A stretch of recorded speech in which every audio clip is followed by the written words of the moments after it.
Bismillahirrahmanirrahim.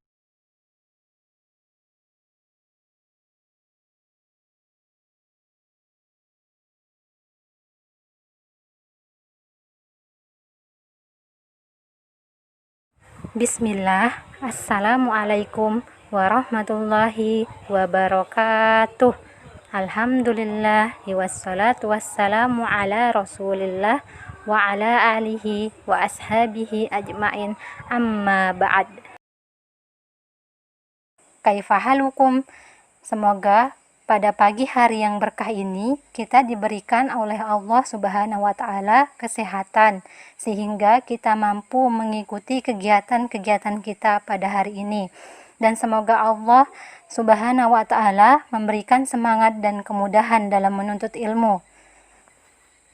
Sebelum memasuki pembelajaran pada pagi hari ini, marilah kita berdoa kepada Allah Subhanahu wa taala agar diberikan ilmu yang bermanfaat. Allahumma inni as'aluka ilman nafi'an wa rizqan thayyiban wa amalan mutaqabbalan.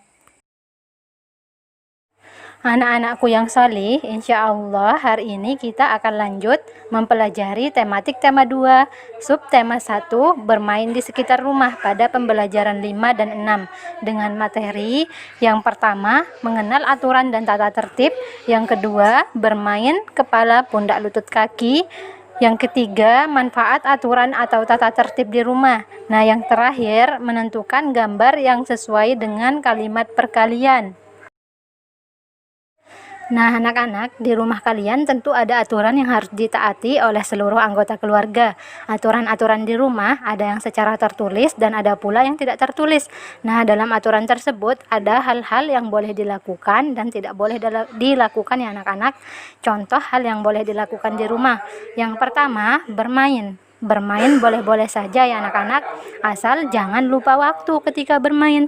Lupa waktu bisa menyebabkan telat melaksanakan sholat, lupa belajar, dan juga tidak ada waktu untuk mengerjakan pekerjaan lain. Yang kedua, membantu orang tua.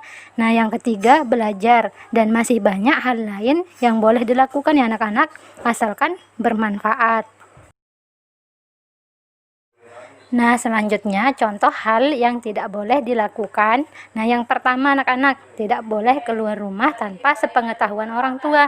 Yang kedua, tidak boleh membuang sampah sembarangan. Nah, anak-anak, kita harus selalu menjaga kebersihan rumah ya. Yang ketiga, tidak boleh bertengkar. Nah, anak-anak, kita harus hidup rukun supaya pertengkaran tidak terjadi. Nah, dan masih banyak hal-hal lain yang tidak boleh dilakukan ya anak-anak.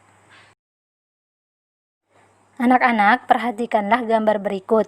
Apa yang sedang dilakukan Benny dan teman-temannya? Permainan apa anak-anak? Nah, Benny dan teman-teman sedang bermain permainan kepala, pundak, lutut, kaki. Tentu anak-anak pernah ya melakukan permainan ini. Dalam permainan ini, kita membutuhkan konsentrasi anak-anak. Nah, yang pertama, ketika pemimpin permainan mengatakan kata kepala, maka kita harus memegang kepala. Yang kedua, jika pemimpin permainan menyebutkan kata pundak, maka kita harus memegang pundak. Jangan sampai salah ya anak-anak. Selanjutnya, ketika pemimpin permainan menyebutkan kata lutut, maka kita harus memegang lutut. Nah, yang terakhir, jika pemimpin permainan menyebutkan kata kaki, berarti kita harus memegang kaki anak-anak. Nah, itu merupakan permainan kepala, pundak, lutut, kaki. Gerakan-gerakan pada permainan ini merupakan gerak non-lokomotor. Nah, kita lanjut ke pembelajaran 6 ya anak-anak. Manfaat tata tertib di rumah. Halaman 38, buku tema 2, 3 serangkai. Berikut adalah manfaat melaksanakan tata tertib dan aturan di rumah. Yang pertama, hidup tertib dapat membantu individu untuk membangun kedisiplinan dalam diri yang akan sangat berguna dalam kehidupan sehari-hari. Yang kedua, orang yang hidupnya tertib akan menjalankan tugas-tugasnya secara teratur dan rapi, sehingga meningkatkan rasa tanggung jawab pribadi. Yang ketiga, manfaat selanjutnya dari hidup tertib yaitu menciptakan keteraturan dalam hidup. Keteraturan dalam hidup ini nantinya dapat membantu menciptakan harmonisasi dalam hidup agar segala sesuatu dapat berjalan dengan lancar.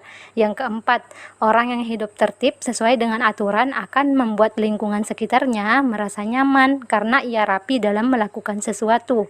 Yang kelima, salah satu manfaat lain dari hidup tertib adalah membuat hati menjadi lebih tenang dikarenakan ia melakukan segala sesuatu dengan tertib. Yang keenam, orang yang sudah terbiasa hidup tertib di rumah tentu akan mempraktikkannya dalam kehidupan bermasyarakat. Nah, yang ketujuh, orang yang terbiasa dengan hidup tertib tidak perlu bergantung dengan orang lain dikarenakan ia terbiasa melakukan segala sesuatu dengan tertib secara mandiri. Nah, yang ke-8, siapa bilang hidup tertib tidak berpengaruh terhadap kejujuran? Hidup tertib tentu saja dapat membantu melatih kejujuran pada setiap individu. Nah, anak-anak, selanjutnya kita akan belajar mencocokkan gambar sesuai dengan kalimat perkalian. Contoh, Rasti memiliki 5 bungkus permen. Tiap bungkus berisi 4 permen. Gambar di samping ini manakah yang sesuai? Berilah tanda centang atau checklist di bawah gambar yang sesuai. Nah, anak-anak, untuk mengetahui gambar mana yang sesuai dengan kalimat perkaliannya, yaitu pertama kita hitung dulu jumlah bungkusnya ada berapa anak-anak. Kedua gambar memiliki jumlah bungkus yang sama, yaitu 5. Nah, yang kedua kita hitung isi masing-masing bungkus permen ada berapa anak-anak. Gambar yang pertama berisi 4 permen dalam setiap bungkus, sedangkan pada gambar kedua berisi 3 permen pada setiap bungkus. Kira-kira gambar manakah yang sesuai anak-anak? Jadi gambar yang sesuai adalah gambar pertama.